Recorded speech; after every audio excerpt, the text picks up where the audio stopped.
Hey, what's up, everybody? True Boxing here. Thank you for coming back to get hit with the truth.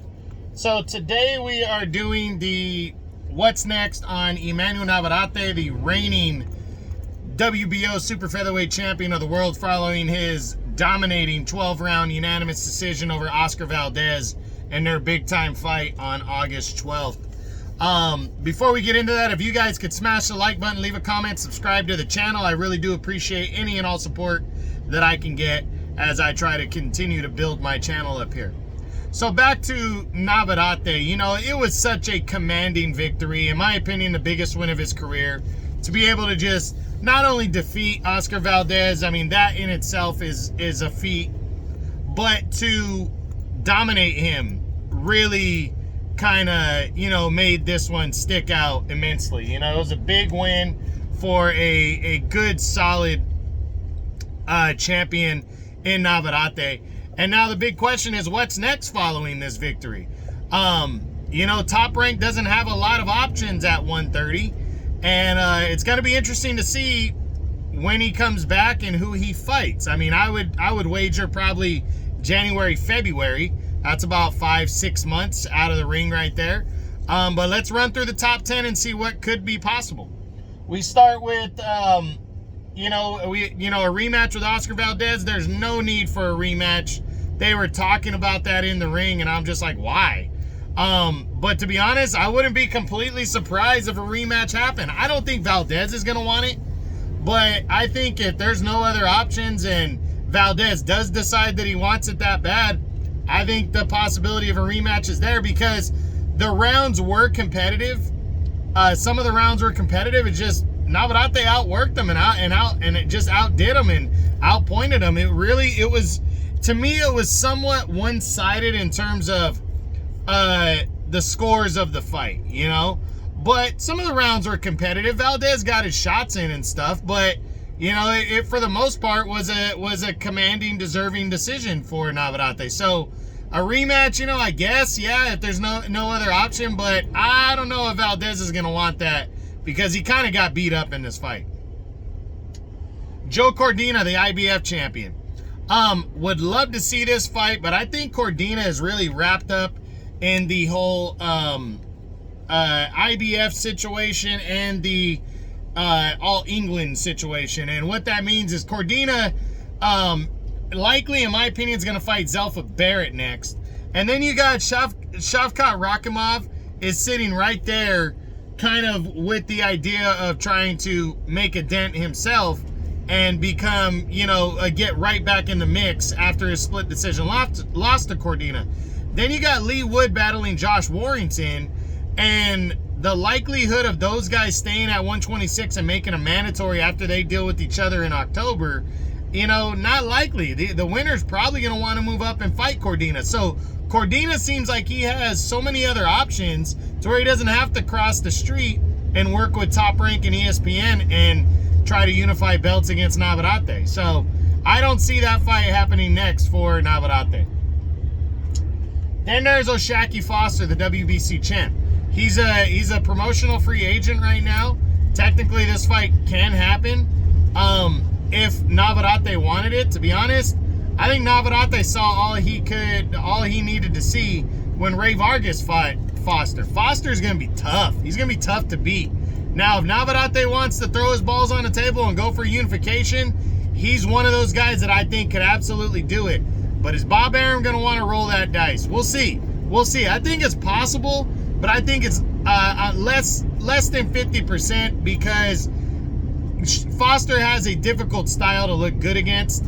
So, you know, Navarrete's really going to have to be up for the challenge of this. But it's not to say that it's not possible, because it could happen. Hector Luis Garcia, the WBA champion, he's with the PBC. He's going to be fighting Lamont Roach next. But, you know, I mean, after that, you know, I just don't think the PBC and Top Rank are going to work together for a unification here. Shavkat Rakhimov, I'm sure Rakhimov would be down for the fight, but I'm not sure Navarrete would be. Rakhimov's coming off a split decision loss to Cordina. He's a tough out, and he's also with Matchroom and Eddie Hearn, and I just don't see the two sides coming together for that fight. Robson Conceição from Brazil. Definitely possible. But Conceição is a difficult style. You know, he is difficult to look good against. He lost to Valdez in a fight that he probably should have won, that I thought he won. And then he lost to Shakur Stevenson when Stevenson came in overweight, you know, the day prior. So Conceição trying to bounce back from that this year. He's a top-ranked guy, so I do think it's possible, but I'm leaning towards the less likely just because of the style matchup here. I'm not sure it's the one that Navarrette wants. Zelfa Barrett, former world title challenger. I think, well, one, he's with Matchroom and Top Rank, and two, I think he's going to get the crack at Cordina next, even though that's not 100% official. But even if he doesn't, it's going to be a tough one, just because it's Top Rank working with Matchroom.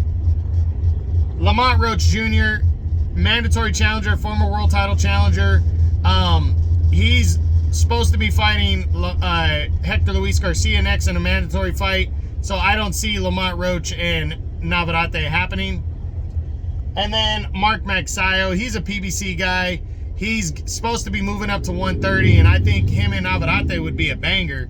But he's, like I said, he's with the PBC, so I don't see this one coming to fruition. But doesn't mean that it can't happen. Other options that I think are possibilities. Albert Bell is the #1 contender, undefeated right now. He's the #1 contender to the title, and I believe the WBO belt is in optional mode, or is in mandatory mode. So are they going to mandate Bell to fight Navarrete, or are they going to order the top 2 contenders, which I believe are Bell, and I think Archie Sharp is the next available contender. Are they going to order those 2 guys to fight to become the mandatory and then fight Navarrete after? I'm not sure. Haven't heard anything official on that, but I wouldn't be surprised if WBO ordered Bell to fight Navarrete next. And then other options are maybe somebody from 126 moving up. Nobody with a big enough name that he hasn't already defeated could move up. I think, you know, Robeisy Ramirez and Luis Alberto Lopez, they're both content staying at 126 right now and trying to unify, because you got Emanuel that could be in the next year or so making his move to 126. So I think both of those guys are content for the moment at staying at 126. And then Dogbe and Joet Gonzalez are the next 2 guys. Navarrete has defeated Dogbe twice already, so there's no need for a third fight. And Joet Gonzalez, Navarrete defeated as well. So I don't see the point for that one. And then the other option would be, and I think it's about 50-50. He stays here and makes a mandatory or fights somebody else, stays busy. I think the other 50 to that is the possibility of him moving to 135 to compete, potentially against Vasily Lomachenko or Shakur Stevenson, somebody on that level. So I think Navarrete is ready for those big fights. After Valdez, he's ready to take those challenges. I think he's unafraid, so I could see that. I could see him making a mandatory defense against Albert Bell. You know, a lot of different things. Can't wait to see what he says and what he's interested in after he has a chance to reflect.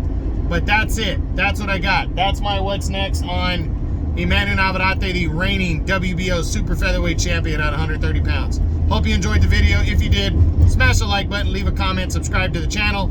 I appreciate any and all support. This is True Boxing. You've been hit with the truth.